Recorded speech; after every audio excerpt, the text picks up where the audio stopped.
사진을 보시죠. 화이트 데이 때 어느 식당에서 내건 할인 문구입니다. 여자친구하고 오면 5% 할인해주고, 아내와 함께 오면 10% 할인해주고, 여자친구와 아내와 함께 오면 공짜고. 이게 웃고 넘길 수 있는 문제이기도 합니다만, 한편 이 씁쓸한 부분도 없지 않아 있음을 보게 됩니다. 그 다음 목표를 한번 좀 보시죠. 이용자가 5천만 명, 5천 명이 아니라 5천만 명입니다. 5천만 명을 넘을 때까지 걸린 시간을 표시해 놓은 그림입니다. 예를 들어서 비행기 이용자가 5천만 명이 될 때까지 걸린 시간이 얼마냐? 68년이었어요. 자동차는 62년, 전화는 50년, 컴퓨터는 14년이었습니다. 그런데 여러분, 아랫줄 맨 오른쪽 끝을 보시기 바랍니다. 혹시 보이시나요?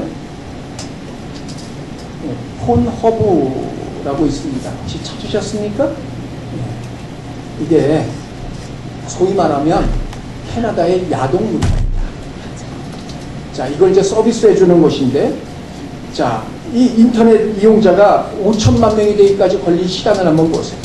인터넷은 7년이 걸렸고, 페이스북은 3년이 걸렸고, 트위터는 2년이 걸렸는데, 이 폰허브는 단 19일 만에 5천만 명이 돌파하고 있음을 보게 됩니다. 우리 시대가 어떠한 시대인지를 말해주는 한 단면입니다. 이런 현상은 시간이 지나면 지날수록 점점 더 심화될 겁니다. 누가 이걸 막을 수 있을까요? 누구라고 해서 이걸 금지할 수 있을까요? 교육으로 가능할까요? 제도나 법으로 얼가매면 가능할 수 있을까요? 생각을 바꾸면 될까요? 아니면 각 개인이 조심하면 이 문제에서 벗어날 수 있겠느냐는 말입니다. 물론 그런 것들을 통해서도 일부는 억제할 수 있을 겁니다.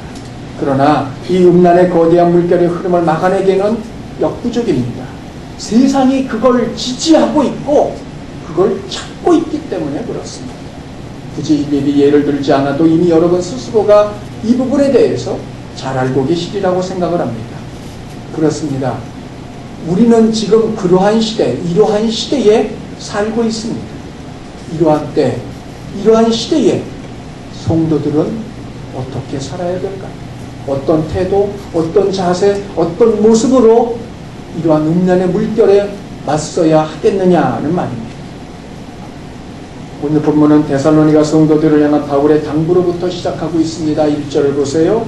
그러므로 형제들아 우리가 끝으로 주 예수 안에서 너희에게 구하고 권면하노니, 끝으로 마지막이란 뜻인데 바울은 지금 데살로니가의 성도들을 향하여 마지막 당부를 하고 있는 것처럼 보입니다. 그러나 이 끝으로라는 이 단어는 마지막이라는 뜻도 있지만 실제 의미로는 마지막을 말하는 게 아니에요. 왜냐면 그 증거가 이후에 데살로니가 전서는 4장으로 끝나는 게 아니라 5장으로 이어지고 있다는 말입니다. 정말 끝으로 할 말이면 4장으로 끝을 내야죠. 근데 5장까지 이어지고 있다는 건 뭘 이야기하겠어요?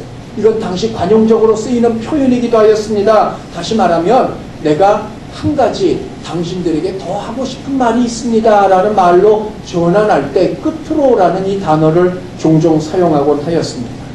지난 시간 바울은 데살로니가 성도들의 믿음과 사랑에 대해서 칭찬하였습니다. 그리고는 계속 이어서 오늘 본문에서 말하고 있습니다. 당신들의 믿음과 사랑에 대해서 내가 잘 알고 있습니다. 내가 더 이상 말할 것이 없습니다. 그만큼 당신들이 잘하고 있기 때문입니다. 그건 칭찬받아 마땅한 일입니다. 그런데 내가 여러분에게 한 가지 더 말해줄 것이 있습니다. 그것이 오늘 본문에서 말하고 있는 의미라는 겁니다. 그러면서 바울은 믿음과 사랑에서 칭찬을 받는 데살로니가 성도들에게 한 가지를 덧붙여서 말하고 있습니다. 그가 말하고자 하는 것이 무엇입니까? 바울이 이 말을 하기에 앞서 바울은 지금 자신이 하고 싶은 말을 하고자 함이 아닙니다. 그는 하나님의 기쁨, 자신이 하고자 하는 이 말은 하나님의 기쁨임을 말하고 있어요. 1절을 다시 보세요. 너희가 마땅히 어떻게 행하며 하나님을 기쁘시게 할 수 있는지를 우리에게 배웠으니 곧 너희가 행하는 바라 더욱 많이 힘쓰라. 너희가 어떻게 살아야 하고 어떻게 해야 하나님을 기쁘시게 할지 우리에게 배웠으니 더욱 그리하며 살라고 말하고 있는 겁니다. 바울을 비롯한 디모데와 실라를 위해서가 아니라 하나님의 기뻐하심을 위해서였습니다. 그리고 나아가 그것은 바울 자신의 말이 아니라 또한 하나님의 명령입니다. 2절 보세요. 우리가 주 예수로 말미암아 너희에게 무슨 명령으로 준 것을 너희가 아느니라. 주 예수로 말미암아 주 예수님의 권위로 예수님을 통하여 받은 것 너희에게 명한다는 이야기입니다. 그러면 바울이 주께로부터 받은 자기의 말이 아니라 주님께로부터 받아 데살로니가 성도들에게 전하고 있는 그 명령이 무엇이냐는 거죠. 3절 보세요. 하나님의 뜻은 이것이니 곧 너희의 거룩함이라 하는 겁니다. 바울에게 주신 하나님의 명령, 그것은 거룩함입니다. 자, 그렇게 말하는 증거가 거룩함이 하나님의 뜻이기 때문입니다. 하나님의 뜻, 하나님의 원하심입니다. 그리고 그걸 1절에서는 하나님의 기뻐하심이라고 말하고 있습니다. 그러므로 즉 하나님의 뜻, 하나님의 원하심은 하나님의 기뻐하심이여 그것이 곧 거룩함이라. 거룩함이라 무엇입니까? 본래적인 의미로는 정화라는 의미를 가지고 있습니다. 깨끗하게 된 상태입니다. 땀을 흘려서 몸이 오염되어 있는 가운데 샤워를 해서 깨끗하게 된 것 정화입니다. 그러나 중요한 건 이 거룩이라는 단어가 성경적인 용어로 사용될 때 그에 대한 대상이 중요하다는 말입니다. 그냥 깨끗하다고 해서 모두 다 거룩한 것이 아니에요. 땀을 많이 흘리고 이것저것에서 오염돼서 더러워진 몸을 샤워함으로 깨끗하게 되온 것, 그건 거룩함이 아니라는 말입니다. 성경에서 말하는 거룩은 반드시 하나님과의 관계를 위하여 정화, 성화된 것이고 깨끗해진 것을 말하며 다른 말로 이것을 성별 혹은 구별이라고 말하고 있습니다. 그런데 성도에게 있어서 이 성별과 구별이라는 단어는 한 가지 조건을 전제로 하고 있는데 그건 모두 다 하나님께 드려지기 위한 것이라는 거예요. 성별, 어떤 물건이나 사람을 신성한 일에 혹은 하나님께 쓰임받기 위하여 따로 구별하는 것, 그게 성별이에요. 그래서 성도를 가리켜 성도, 거룩한 무리라고 말하는 겁니다. 구별, 어떤 것과 다른 것을 차이에 따라 나누는 것입니다. 중요한 것은 무엇을 위하여, 누구를 위해서인데 성도의 경우에 모두 다 하나님을 위해서라는 말입니다. 하나님을 위해서 구별된 자들, 하나님을 위하여 따로 모아진 자들, 이들이 성도입니다. 하나님께 드려지기 위하여, 하나님께서 받으시기 합당하기 위하여 따로 떼어놓은 사람들이 성도들이고 그것이 바로 거룩함이라는 말입니다. 쉽게 범접할 수 없는 어떤 기운, 그 앞에서 몸이나 말이나 함부로 놀릴 수 없는 그런 기운, 그것도 거룩함이겠습니다만 엄밀히 말하면 그건 거룩함의 한 단면이지 거룩 그 자체는 아닙니다. 거룩함은 구별, 성별이고 하나님께 드려지기 위하여 하나님께 받으시기 위한 것입니다. 그래서 거룩을 다른 말로 하면 공헌이라고도 말할 수 있습니다. 문제는 오늘 본문에서 그런 거룩을 무엇이라고 정의하고 있느냐는 겁니다. 오늘 본문에서 거룩을 정의하는 것이 무엇입니까? 3절을 다시 보세요. 거룩함이라 곧 음란을 버리고. 거룩함은 무엇이에요? 음란을 버리는 겁니다. 여러분, 우리가 깊이 생각을 해야 됩니다. 그렇다면 거룩함을 방해하는 가장 큰 장애물이 음란이라는 겁니다. 그럼 오늘 본문이 말하고 있는 이 음란, 이것은 무엇일까요? 음란, 간음 혹은 음탕한 행위겠지만 한마디로 말하면 성경이 말하는 이 음란은 부부관계를 벗어나 이루어지는 모든 종류의 성적인 행위가 다 음란입니다. 부부관계를 벗어나 이루어지는 모든 성적인 행위 다 음란이에요. 이렇게 말씀을 드리면 그건 좀 심한 거 아니냐? 아니, 요즘 세상에 그렇게 말할 거면 안 걸릴 사람이 누구냐? 도대체 목사님도 거기 걸리지 않겠느냐? 라고 말할 수도 있을 겁니다.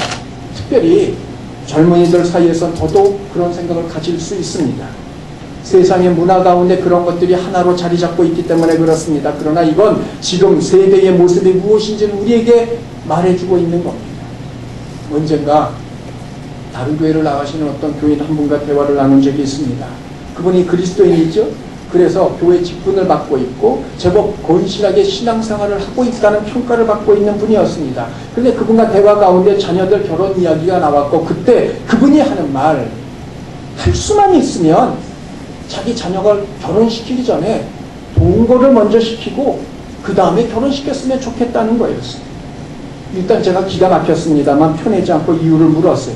근데 그분 하는 말씀이 요즘처럼 이혼이 보편화된 세상에서 어떻게 될지 알 수 없으니 한번 잠깐이라도 살아보고 나서 상대방과 결혼해도 좋을지 아닐지 판단한 다음에 결정을 했으면 좋겠다는 겁니다.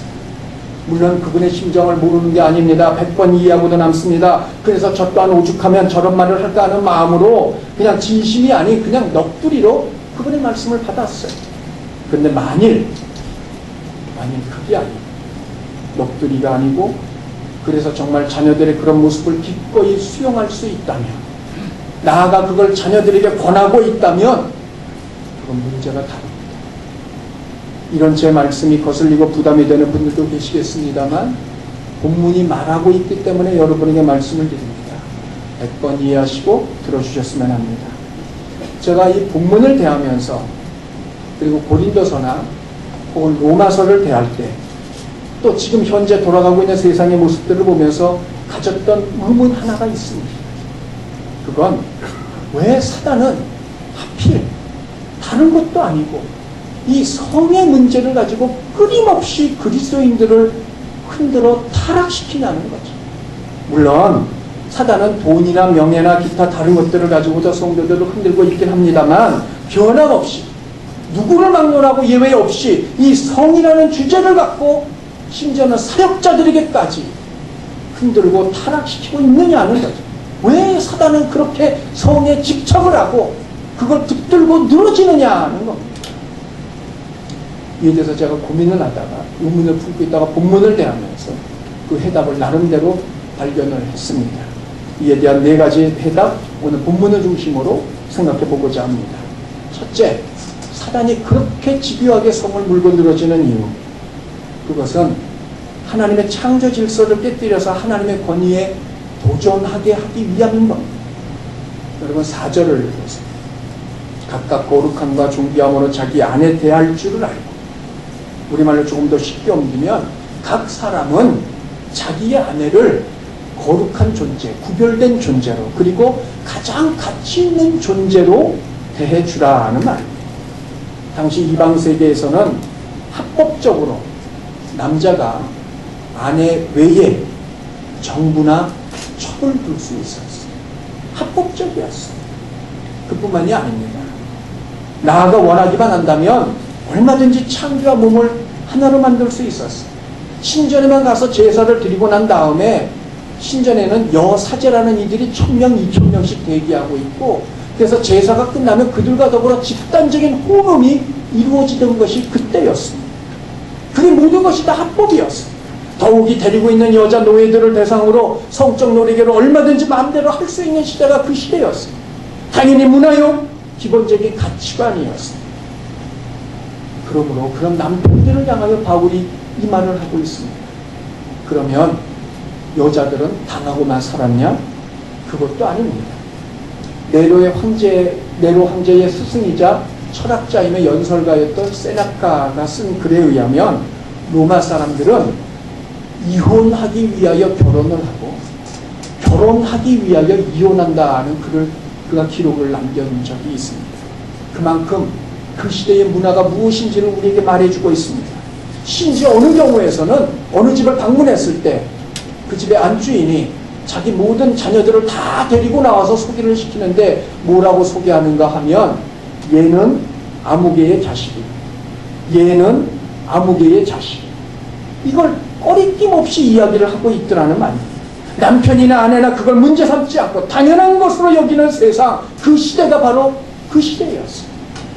당시 귀족층이나 상류층 남편들은 아내를 대할 때 그저 집안일을 관리하고 아이들의 합법적인 법적인 어머니, 실제 생모가 아니라 법적인 어머니 역할을 하고 유산 상속자의 후견인 노릇을 하는 것으로 만족을 하고 있더라는 말입니다. 그 외의 것들은 다른 여자들에게서 찾고 있습니다. 그러니 그런 시대에 바울이 말을 합니다. 남편들이여, 당신의 아내들을 거룩함과 존중으로 대해주시기 바랍니다. 하나님께 구별된 자로 최고의 가치를 부여하고 아내들을 대해주시기 바랍니다. 왜요? 그것이 그 다음 창조의 질서를 따라 살아가는 바로 법이기 때문입니다. 아담이 홀로 사는 모습이 좋아 보이지 않자 하나님께서는 그를 깊이 잠들게 하시고 그의 갈빗대 가운데 하나를 취하셔서 하와를 만드시고 그에게 데려다 주시며 말씀하십니다. 창세기 2장 24절입니다. 이러므로 남자가 그의 부모를 떠나 그의 아내와 합하여 둘이 한 몸을 이룰지라. 둘이 한 몸을 이룰지라. 남편과 아내는 서로 다른 별개의 사람들이 아닙니다. 서로에게 있어서 또 하나의 나더라는 말입니다. 제 휴대전화에 제 아내 이름을 최양미라고 적지 않고 또 하나의 나라고 적어두었습니다. 이유가 있어요. 창세기 9절의 근거에서입니다. 또 하나의 나예요. 전혀 다른 나, 별개인 내가 아니라는 겁니다. 또 하나의 나, 이 둘이 만나서 온전한 한 몸을 이룰 수 있습니다. 그런데 그런 아내를 아내로 여기지 않고 그런 남편을 남편으로 여기지 않고 또 다른 사람들과 성적인 결합을 하는 것은 하나님의 창조의 질서를 깨뜨리는 심각한 범죄의 행위입니다. 고린도전서 6장 16절을 보십시오. 창녀와 합하는 자는 그와 한 몸인 것을 알지 못하느냐. 일렀을 때 둘이 한 육체가 된다 하지 않으셨느냐. 바울이 말하고 있습니다. 창조와 합하는 자 그와 한 몸이라는 거예요. 그 근거가 어디에 나타나고 있어요? 앞서 살폈던 창세기 2장 24절에 둘이 한 몸을 이룰지라. 굳이 창기가 아니랄지라도 그 누군가가 몸을 합하면 그와 한 몸이 되고 그것이 창조의 질서요 법칙이라는 거예요. 그런데 그 창조의 질서는 오직 현재의 부부에게만 허락이 되고 있다는 겁니다.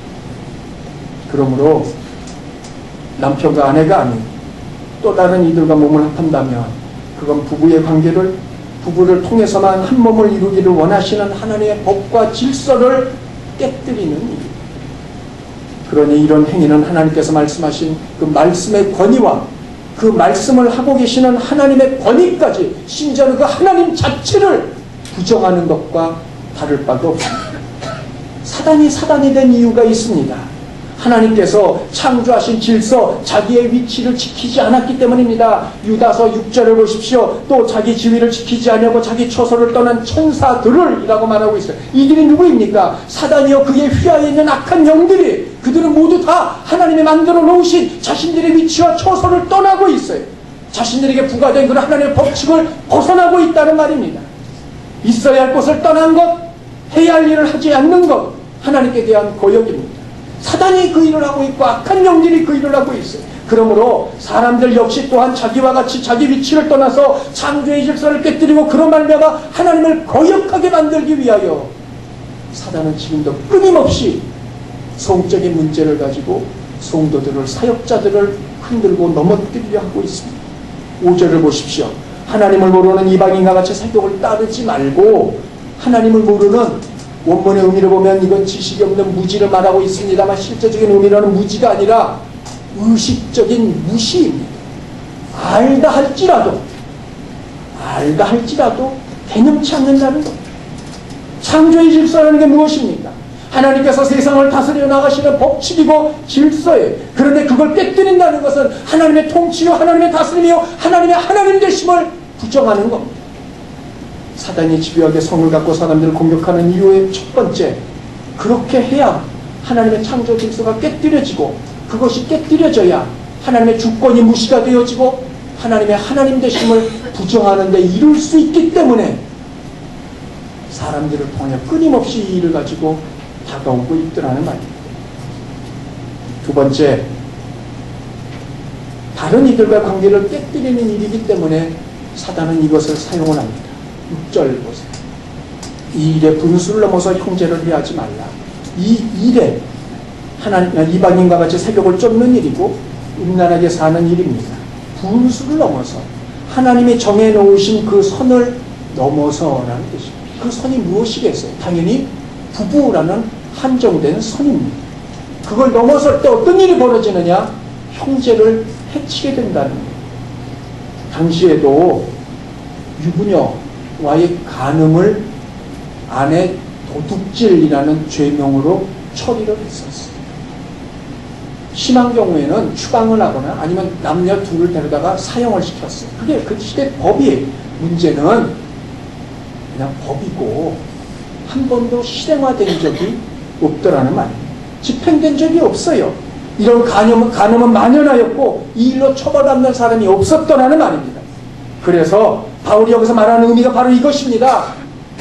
남자든 여자든 그가 기혼이든 미혼이든 상관없이 그들은 어쨌든 누군가의 아내이고 남편일 것이고 미래에는 누군가의 남편이고 아내일 터인데, 그런데 그런 그와 몸을 하나로 만든다는 것은 지금의 그의 남편이나 아내나 혹은 미래의 그의 남편이나 아내에게 아내들을 도둑질하는 것과 다를 바가 없다는 겁니다.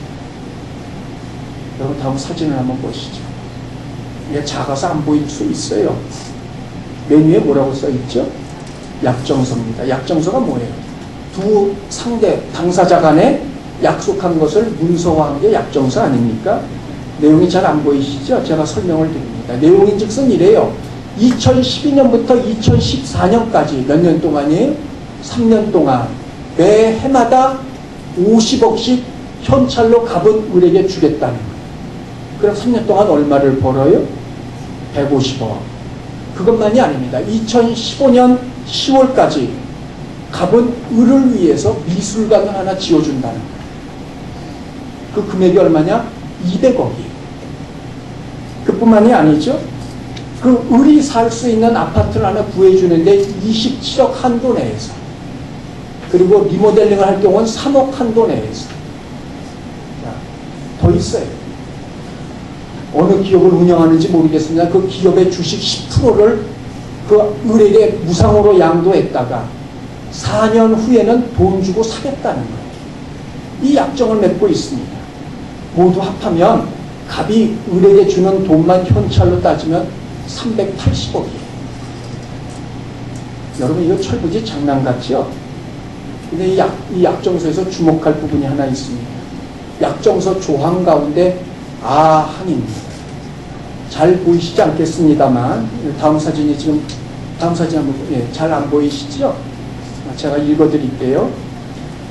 2015년 10월 1일 이전에 2015년 10월 1일 이전에 을이 갑과 연인관계에서 이별할 시, 연인관계에서 이별할 시 을은 갑에게 기수령한 이 모든 것들을 다 반환한다. 무슨 관계요? 연인관계래요. 2016년 모 신문사에서 보도한 내용입니다. 모 정보 에이전시 관계자의 말을 인용해서 국내에 있는 모 기업의 회장이 자신과 연인관계에 있었던 여자와 맺었던 약정서랍니다. 해당 문서에 보면 두 사람의 사인이 없어요. 그럼에도 불구하고 이 건 외에 다른 어떤 법적인 사건으로 인해서 이 문서가 법정으로 증거로 채택이 돼서 제출이 됐다는 거예요. 그럼 있었다는 얘기예요? 없었다는 얘기예요? 있었다는 이야기죠. 여기서 문제가 뭘까요? 문제가 뭐겠습니까? 아니 저 같은 사람은 평생 만져보지도 못할 돈이 두 사람의 사랑 노름에 오간 것에 대한 것이 문제입니까? 물론 그것도 비난받아 마땅한 일입니다. 그러나 그보다 더 큰 문제는 연인이라는 거예요. 저 당사자들이 누군지는 모르겠습니다만 만일 둘 다 가정이 있고 배우자가 있다고 가정을 해보십시다. 본문에 의하면 둘 다 도둑질을 하고 있는 겁니다. 그리고 그건 각자의 배우자를 해치는 일입니다. 그들의 것을 도둑질했기 때문이고 그들과 한몸됨을 방해하는 일이기 때문에 그렇습니다. 아직 결혼하지 않은 청년들 이야기를 깊이 새겨드려야만 합니다. 지난 시간 살핀 것 같이 성도는 하나님과 이웃과의 관계에 초점을 맞추고 살아야 하는 존재이지만 사단은 그 관계를 깨뜨리는 존재이고, 그래서 6절에서 보았던 음란은 하나님과의 관계뿐만 아니라 이웃과의 관계를 깨뜨리는 일입니다. 사단이 노리는 것이 바로 이것이라는 말입니다. 하나님과 이웃과의 관계를 깨뜨리고자 하는 것, 그것이 사단이 성의 문제를 갖고 사람들을 무너뜨리는 이유입니다. 세 번째입니다. 음란에는 반드시 하나님의 심판이 있기 때문입니다. 6절 하반절을 보세요. 이 모든 일에 주께서 신원하여 주십니다. 신원, 우리말로 옮기면 보복하신다는 뜻이에요. 그런데 그냥 막연한 보복이 아닙니다. 여기에 따라붙는 단어 하나가 있어요. 그게 뭐냐면 반드시라는 거예요. 반드시 보복하리라. 빼놓지 않고 보복하리라. 우리들은 밤이 지나면 당연히 아침이 올 걸 다 생각을 하고 확신합니다. 비록 흐려서 어두컴컴해도 아침이 됐다는 우리는 알고 있어요. 그런데 본문에 말하는 건 그겁니다. 아침은 오지 않을지라도 나는 반드시 보복할 것이다. 그 말씀을 하고 있는 거라는 겁니다. 어떤 일이 있어도 다른 것 못해도 이만큼은 반드시. 다윗이 그 아들 압살롬에게 쫓기니 그 예입니다.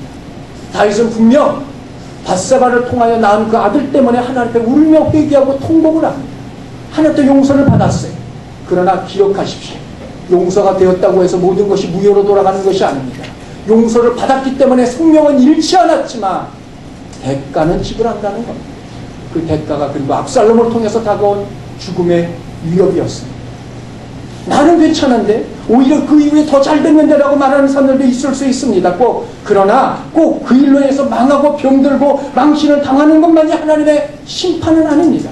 그 일이 없었더라면 더 잘 될 수 있었는데, 그 일이 없었더라면 더 높아질 수 있었는데, 그 일이 없었더라면 더 많이 가질 수 있었는데, 그 일 때문에 그렇지 못한 것, 그것 또한 하나님의 심판임을 우리는 잊지 말아야 한다는 겁니다.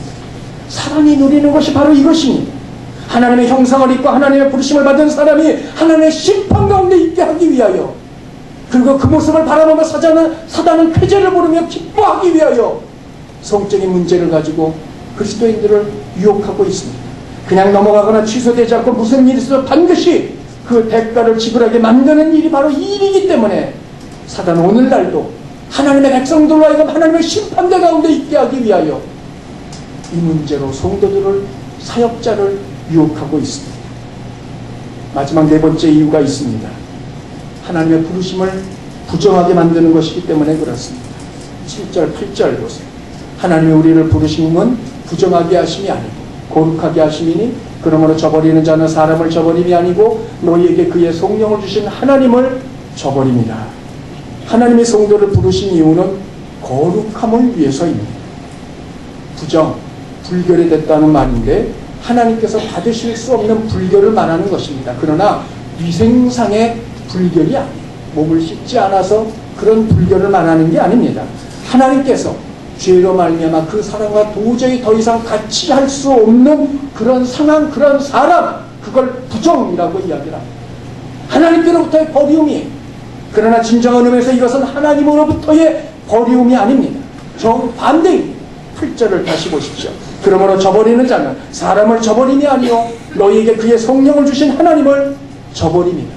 저버린다, 무효로 만들다, 폐기 처분하다, 파기하다 라는 뜻입니다. 그런데 이건 능동형이고 주로 하나님의 언약에 대해서 이 단어들이 사용이 되어지고 있어요. 저버린다는 말이 의미가 뭘까요? 하나입니다. 자기 스스로 하나님의 언약을 파기한다는 거예요. 하나님을 파기하는 게 아니고 내가 하나님을 버리는 거예요. 하나님이 나를 버리는 게 아니, 내가 하나님을 버리는 것이고 내가 하나님의 언약을 파기시켜버리는 겁니다. 스스로 하나님의 부르심에서 벗어나고 부르심의 목적에서 이탈하는 것을 말합니다. 사단이 노리는 것 또한 이것입니다. 하나님의 부르심에서 벗어나 자기 사명을 감당하지 못하게 만들고, 그래서 인생을 사는 동안 자기 목적대로 살지 못하게 만들고, 부르심의 목적을 이루지 못하도록, 부르심에서 실패하도록 하기 위하여 사단은 지금도 성적인 문제로 성도들을, 사역자들을 유혹하고 있습니다. 다음 사진을 한번 보시죠. 얼마 전에 저게 여러분이 보시는 곳이 지금 서대문에 있는 어느 교회 옥상입니다. 얼마 전에 저 교회 옥상에서 20대 한 여인이 자살을 했어요. 자살의 내용이 뭐냐? 그의 가방에서 유서가 발견이 되었는데 저 교회의 부목사였던 이에게 과거 여러 차례 성폭행을 당했다는 이야기인 겁니다. 어디까지가 사실이고 얼만큼이 진실인지는 알 수 없지만 이 일로 인해서 해당 그 부목사는 한 매체와의 전화 통화에서 반성하는 뜻으로 더 이상 목회를 하지 않겠다. 그래서 다른 교단이나 교회에서 다시 목회자로 설 수 없도록 스스로 셀프 목사 면직 청원을 했어요. 제가 들은 바로는 그 그 부목사 제법 건실한 사역자였다고 합니다. 청소년들을 위한 열정을 가지고 있었고 그 일에 헌신했던 사역자이기도 하였답니다. 그러니까 이 사건으로 영구히 목회직을 내려놓았습니다. 물론 하나님께서는 이후에 그를 통하여 어떻게 역사하실는지 알 수 없습니다만 일단은 사역지에서 완전히 배제가 되고 있습니다. 여러분, 이게 누구의 손해일까요? 그 당사자는 말할 것도 없고 그의 설교를 통하여 변화되고 거듭날 청소년들, 그들이 가장 직접적인 일차적인 피해자들이 아닐런지요. 설사 이뿐만 아니라 이 교역자뿐만 아니라 다른 일도 마찬가지입니다. 설사 여전히 그 직을 수행한다 할지라도 그의 사역에서는 기름 부음이 예전처럼 나타나지 않을 겁니다. 성령을 거부하였기 때문입니다. 하나님의 부르심에서 떠나도록 만들기 위하여 사단은 성을 무기로 수많은 사역자들을 유혹하고 있습니다. 그래서 저 역시도 이 부분에 대해서 장담할 수 없고 자유로울 수 없습니다.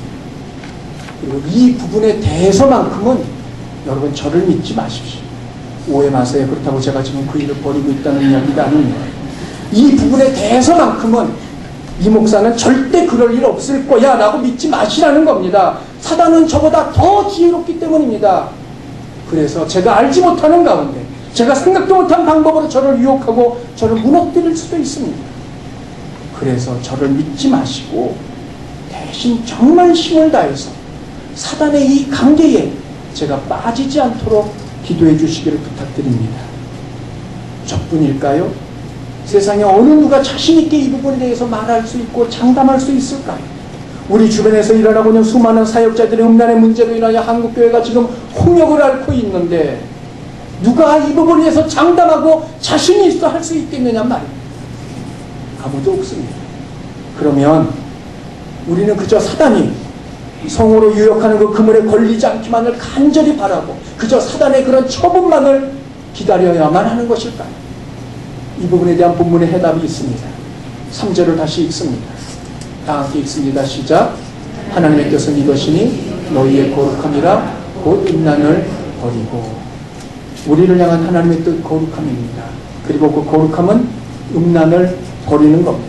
본문이 말하는 음란을 막는 가장 유일한 방법, 그건 사단의 유혹에 빠지지 않는 방법, 음란을 버리는 건데 문제는 내 주머니 속에 휴지처럼 버린다고 버려지느냐는 말이죠.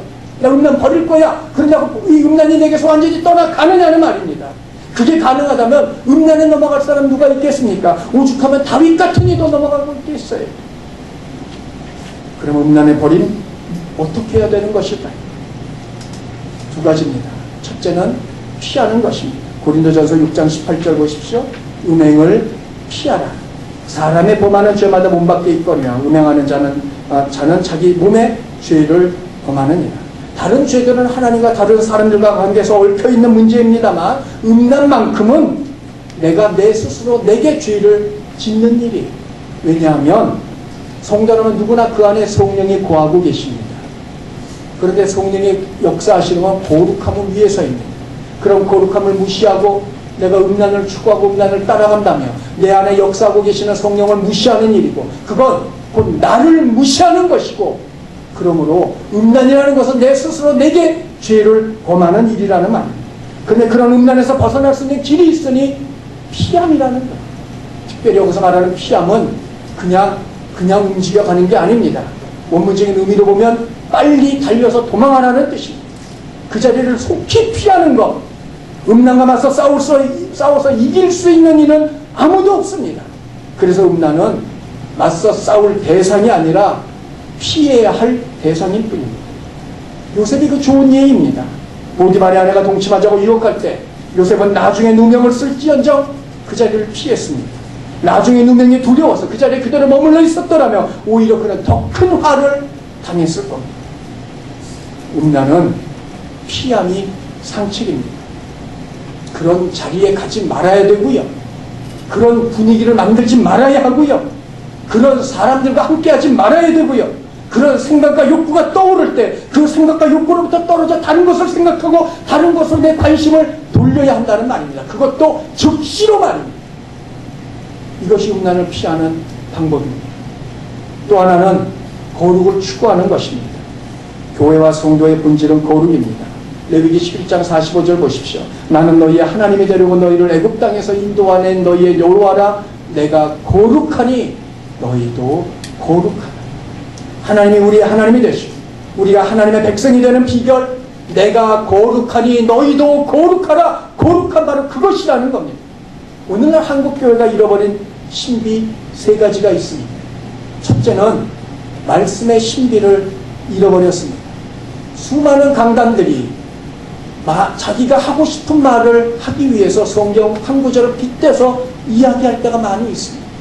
말씀의 신비를 벗어버렸습니다. 두 번째, 잃어버린 신비, 기도의 신비를 잃어버렸습니다. 그래서 점점 가면 갈수록 기도하지 않습니다. 세 번째, 잃어버린 신비, 거룩함의 신비입니다. 아시는 분들도 아시겠습니다만 한동안 한국교회가 한참 부흥의 시기에 특별히 대교회를 중심으로 밟아왔던 수순들이 있습니다. 첫째는 교회당을 건축하는 겁니다. 두 번째는 선교관, 교육관, 봉사관을 건축하는 겁니다. 그리고 세 번째 가는 게 기도원, 수양관이었어요. 그리고 한 가지 더 나간다면 교회 묘지였어요. 그게 일종의 하나의 수순이었어요. 근데 여러분 아시죠? 지금 기도원들, 수도원들이 얼마나 운영하기 힘들고 있다는 사실을 말입니다. 오죽하면 강화도에 있는 어떤 기도원은 호텔로 넘겼어요. 모텔, 러브 호텔로 넘겨버리고 말았어요. 운영이 안 되니까. 이거 기가 막힌 일이 아닙니까? 하나님의 전이 사단이 들고 뛰노는 전으로 바뀌어지고 있더라는 겁니다. 이 말씀을 드리는 이유가 무엇인지 아시겠어요? 오늘날 수많은 사람들이 교회를 향하여 이야기를 합니다. 내가 교회 가지 않는 건 교인들의 뻔뻔함 때문이라는 겁니다. 무슨 말입니까? 교회가 거룩함을 상실했다는 겁니다. 이것이 한국교회가 잃어버린 세 가지 신비입니다. 사랑하는 성도 여러분, 거룩함이란 무엇입니까? 거룩함, 신비한 사색이 아닙니다. 열정적인 열심이 아닙니다. 자발적인 고행에 있는 것이 거룩이 아닙니다. 거룩이란 주님처럼 생각하고 주님처럼 행동하는 것이 거룩입니다. 그리고 그 거룩함을 이루는 가장 필수적인 요소 가운데 하나가 회개입니다. 우리가 죄를 고백할 때 죄로 인해 깨어진 관계가 회복이 되어지고 하나님과의 친밀함에 이룰 수 있습니다. 때로는 대가를 얻을 수도 있어요. 그러나 그것을 허락하시는 것은 우리를 심판하기 위함이 아니라 우리로 하여금 경각심을 주기 위함이지 결코 우리를 심판해서 내치기 위한 것이 아니라는 사실입니다. 교회들이 주님의 뜻을 따르고 펼친다고 거대한 목표를 세우고 표를 외치고 있습니다만 한편 속으로 보면 인간의 욕망을 이루기 위한 명분일 때가 더러 있는 것을 보게 됩니다. 진정으로 주님을 따른다는 것은 다른 데 있는 것이 아니라 거룩함을 추구하는 것입니다. 12장 14절 보십시오. 모든 사람과 더불어 화평함과 거룩함을 따르라. 이것이 없이는 아무도 주를 보지 못합니다. 혹시 누군가가 막혀있는 분들이 있습니까? 오늘이 가기 전에 그와 화해를 하십시오. 그를 통하여 하나님과 관계가 막히지 않게 하십시오. 또 하나, 거룩함입니다. 사랑하는 성도 여러분, 거룩함, 주님이라면 있는 겁니다.